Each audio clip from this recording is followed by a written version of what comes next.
Hello, welcome to physics class. This is Carrie Sutton, your best companion in physics. Today, I'm going to be looking at derived quantities. What are derived quantities? Derived quantities are quantities obtained by combining two or more fundamental quantities. Derived quantities are quantities obtained by combining two or more fundamental quantities. In our previous video, I explained the 7 fundamental quantities that we have. Those are the basic quantities in physics.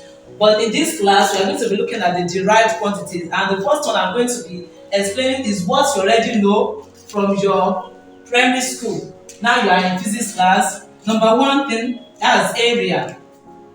Area is a derived quantity in physics. Why? Because we are combining two things together. Now, the formula for area is your length multiplied by your breadth. Now, your length is from fundamental quantities. Your breadth is also in length. So we have two lengths multiplied together to give us length is measured in meter. Your breadth is also measured in meter. Then the unit of area is meter squared. Also, we have volume. Your volume is length multiplied by the breadth multiplied by height. We are multiplying three things together, and the three things we are multiplying together. So this is meter multiplied by meter multiplied by meter. That is why you have your meter cubed. Another derived quantity in physics, we have our, let me talk about velocity. Velocity is the rate of change of displacement with time.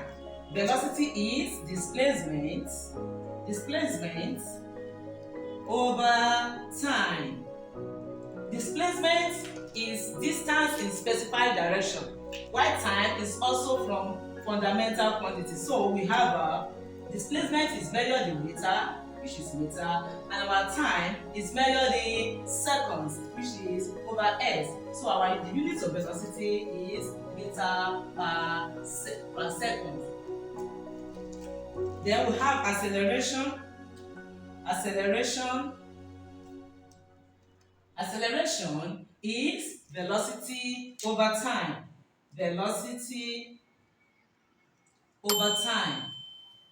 And that will give us, we already know the units of velocity to be meter per second, and our time is in seconds. Then we have a meter per second squared, and so on and so forth. So we have so many derived quantities in physics. Thank you.